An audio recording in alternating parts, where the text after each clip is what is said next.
Hey Toy Addicts, this is Jody with Mega Haul number 3, part 3 actually. And this is actually going to be a re-recording of some of this because I lost all of part 3 that I had recorded like a week ago, and some of part 2 also. So part 2, if you watch it and it seems a little kind of missing something, it's because it was missing something. Technology drives you crazy sometimes. Oh, but who am I kidding? I always love technology, always and forever. Thumbs up if you get that reference. But here's some of the cool stuff that I got, and I'm probably going to do some pictures and stuff, because some of the things I've already taken pictures of, listed on eBay or Etsy, and put away in boxes. So I don't really want to get everything back out. So I'm probably going to do a little bit of a slideshow in here. But let's get started with some of the stuff that I do still have out. This doll is a Betsey Clark doll. Isn't she so cute? Look at her. Betsey Clark was from Hallmark and was out at the same time as Holly Hobby, and she's got kind of this, you can usually tell in the pictures and stuff, she's got sort of this hair that goes up on the top, almost like her head is pointed or something. And this is a doll and play set, so it comes with a little bathtub, which she would never fit in, but I'm assuming it's for the doll maybe.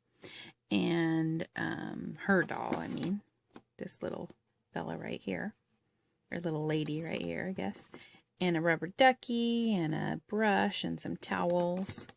So that's a really cute set. I know there's more of these with different furniture and stuff, but it doesn't show it on the back. So you could use your Columbo-like research skills and look it up on eBay, though, because there are some on eBay. And here we have Secret Hearts Ken. And he has got a very glittery and shiny tuxedo on for you this evening. Pink and white and just shimmer and shine. He's got some nice highlights in his hair. Yeah, he looks good. And there is Secret Hearts Barbie as well. If you place ice cube heart on cummerbund, hearts magically appear. On pant stripes, bow tie, and bouquet, so the flowers he has, ice cube heart changes white to bright pink. So there's this, apparently it's an ice pack that you put in the freezer. And then if you put it against his cummerbund or his flowers or the side stripes on his pants, they all have hearts that show up on them, which you can kind of see anyway, but maybe they're a little darker. I don't know. They try to come up with these gimmicky things. At this time in the 90s, Barbie wasn't doing that well, and I think some of the ideas they came up with were a little, I don't know, not great. So this next guy is a action figure. He kind of reminded me of like a G.I. Joe, like the 60s G.I. Joes, the big ones. But this is a U.S. Serviceman Memorial Collection Civil War soldier, and he is a first sergeant in the Confederate Army. And it has Civil War authentic weapons. So he's got his gun and bayonet, and there's a little stand there. And I just thought, there's a little handgun down there too. I just thought he was interesting, and so I picked him up for a few dollars. And they have lots of other figures in this collection. I believe there's a lot more than these too. I believe maybe these are just the Civil War ones, and then they have like World War I and World War II, and even the Spanish-American War. And so I thought it was kind of neat. And then, do you remember, or have you ever even heard of this show, The New Zoo Review. This coloring book is from 1973 and has some interesting characters on here.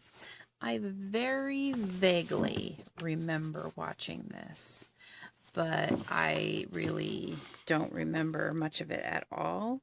And so I'm going to look it up on, maybe there's some episodes on YouTube probably, because I really just don't remember it that much.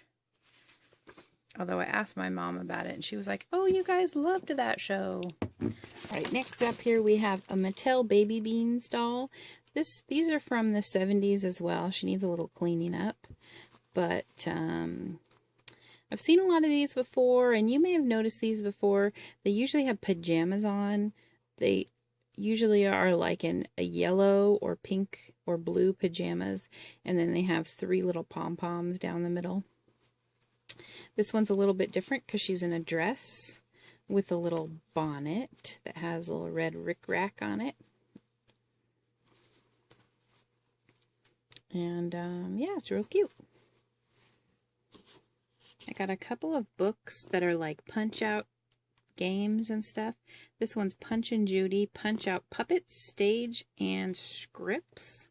So I thought that was a little bit interesting. It's like a new old stock kind of thing. So I don't know. I thought somebody might be interested in this. Look, it's got a whole like stage thing to print out or punch out, and lots of puppets.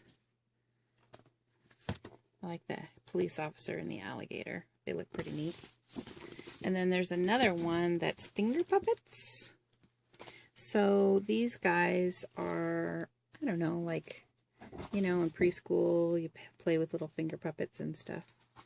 And it looks like there's a whole, like, circus set up, which looks kind of fun. Maybe kind of a whole, oh, there's like a fire engine and a space setup. Oh, and some aliens, of course. What else are you going to find on the moon but aliens? And a whole little cowboy setup. So that looks like a lot of fun. And the back has like a knight, dog, and a witch, and a princess. And then the last one is Punch Out and Fold Up Farm Animals. These would be really fun for like kindergartners, maybe. Preschoolers this might be too young for, but I think kindergartners would have a lot of fun with all these things once they were punched out for them and set up. If I was still teaching kindergarten, that would be perfect. And then this I thought was really neat. It's not really worth much, but it was still in the package, so I thought it was really kind of neat. It's from the Dick Tracy movie from like the early 90s that Warren Beatty and Madonna were in. And it's got a little, it's a pencil case, so it's got a little pencil holder like that, and then this part opens for like erasers and little things. And then the top part opens to hold all your big pencils. So that's neat. You don't see a lot of these type pencil cases that aren't like Hello Kitty and stuff. So that's a pretty neat one. And this I thought was too cute to leave behind. You can kind of see from the light that it says Snoopy here on it, and it's like a little dog dish. So I think it might have been like an Avon thing where like you had some dog bones that were soaps or something. So it could be like a soap dish in the bathroom, or even if you have a little dog, it could be a good water dish or something, provided that he doesn't chew on the wood stock, I guess. Maybe that's not a good idea. But I just thought it was really cute. It'd be great for somebody who collects Snoopy and Woodstock stuff. I got this whole little collection of Sesame Street pieces. And they're mostly this kind of lime green one. I'm not sure what set that goes with. But like this one is for the Fisher-Price. For the Fisher-Price Sesame Street set. And then this is a finger puppet, a Grover finger puppet from the 70s or maybe early 80s. Then we have Gordon. And here is a Count Von Count finger puppet. That's a fun one. Who doesn't love the Count? And here's another light pole. And this one I thought was kind of cool. I couldn't remember his name, so I looked him up. His name is Buster. He's Forgetful Jones' horse. Do you remember Forgetful Jones? So fun. And a little Cookie Monster finger puppet, because that's super fun. And then there's some magnets. This one's kind of broken. They're not in great shape, but there's a big bird.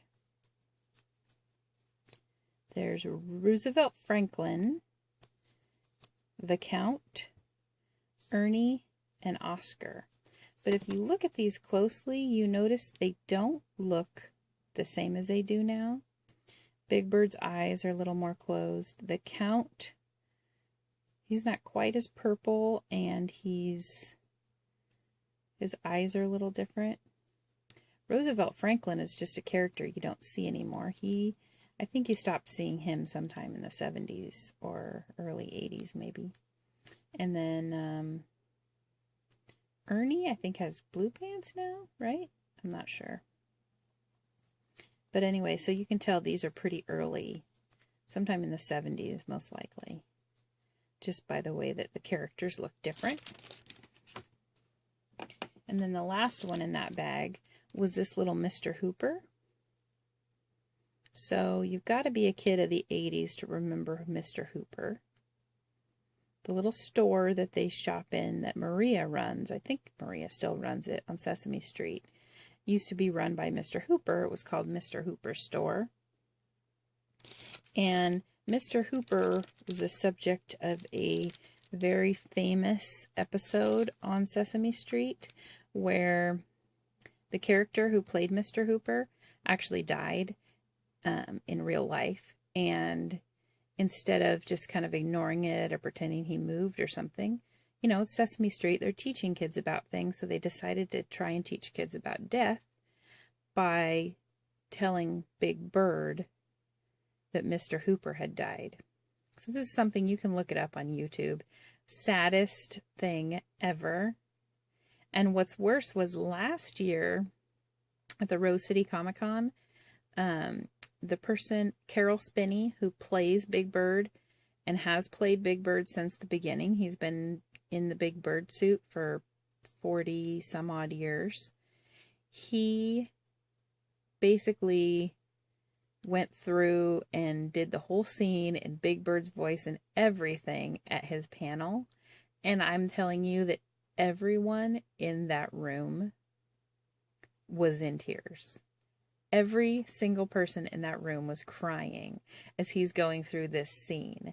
And I mean, you know, we're talking about men and women in their 40s and 50s recalling, you know, seeing. I'm sort of tearing up even talking about it. It was so sad and like such a crazy realization as a kid, I guess. I don't know. Anyway, look it up on YouTube and watch it if you're in the need for a good cry, because it's, yeah. I want to say it happened in 1983. So I was probably a little too old for Sesame Street then, but I mean, come on, let's face it.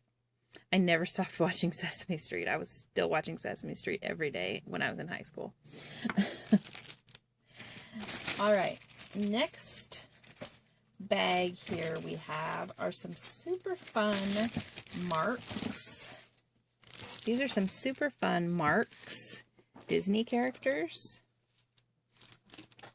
And they are just like injection mold plastic. They didn't paint them or anything. And these, even though these are made in the early 70s, look at this Peter Pan. So cool. With a feather and everything and a pan flute. Even though these were made in the early 70s, they're really not that hard to find. You still find them because I think they sold a whole heck of a lot of them. Now, this one isn't made by Marx. This one is made by Durham Industries, and it's a little bit later than the rest of them. I think once Marx stopped selling theirs, then, you know, some other toy companies decided that there was still possibly money in that. So they made them too. But you do see these. I have seen quite a few of these. And if you like Disney characters and collectibles, and you're looking for a way to start collecting vintage Disney stuff, these are not a bad way at all, because they go for like $5 each or something. Not much. And they're really cool. They're really neat. And they're so bright and colorful on your shelf too. Okay, guys, so I am going to now send you to a slideshow that has a bunch of the other stuff that I didn't get to put on here. Sorry about that. You know, technology. And so, yeah, go now.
Hey, how'd you like that slideshow?